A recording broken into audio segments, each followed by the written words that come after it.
emotional intelligence has really, for me, exploded again. I used to work in emotional intelligence quite a bit, and then it just became a little bit, I don't know, it was one of those things that was talked about more mid 90s, right? After Daniel Goleman's book. But it's really, really taken off as people are starting to burn out in during the pandemic, and they're requiring leaders to be highly empathic. And I think people are more likely to get through this change, get out of that sort of like they're stuck in the mud, they can't move forward, when they have the support of highly emotional intelligence leaders, good accountability partners, and just people they can walk through life with. It's harder to do it on our own because I know physically we are much more distance from people, but we can still build connection in other ways. Right, right. You know me, I keep telling people to break the rules, right? See people hunting. We're all on a continuum of that, right? Like there's people who will not at all break the rules, and those that are, right. Really, really casual with them. Right. So, I talk a lot to leaders about, I've made a joke over the last year in the training and coaching that I've done, which is I'm like, the courses that you did on emotional intelligence and leadership skills and coaching, it's game time, people. It's time to actually put all that stuff to play, all the books and the concepts that you've read, because the biggest thing that we're dealing with as leaders right now is stress, right? Not just other stress. And that is also invoking or contributing to people's emotional worn outness. People are really grinded down, and it might not be, depending on where you are in the States and in the world, you might be open, but just the whole concept of how we are now engaging through things like remote worlds and remote teams and distance relationships and stuff like that. So talk to me a little bit about what is emotional intelligence. I know it's a common word that we all use, but like, how would you break emotional intelligence down?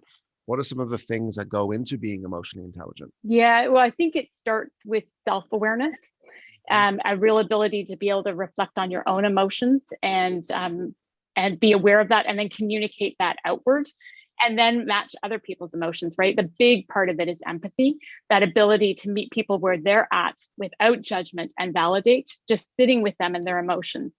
And I think that you're right. There's a lot of talk around mental health challenges right now. There's a lot of burnout.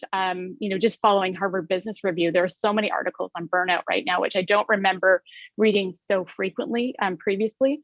So when people are burned out, you need to meet them where they're at. It's not a time to come down hard on them. It's a time to actually validate, okay, this is real. This is where you're at, and I am going to empathize with you.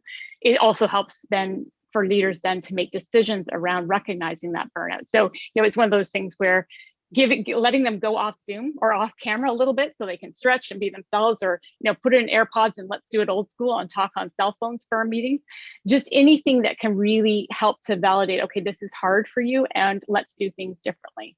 I think when it first happened, like people started doing Zoom parties at night to try, and it's like, no, we want off Zoom. We want to get away from this computer, right? So it's really meeting people where they're at. And I think highly emotional intelligence leaders can pick up on that and really make a difference in people's lives. Yeah.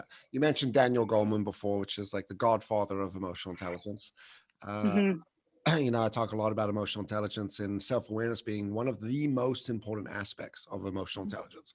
Because without that, we don't have anything. In fact, we might even argue the baseline for success is self-awareness. And in absence of self-awareness, you're gonna miss the boat a lot in areas.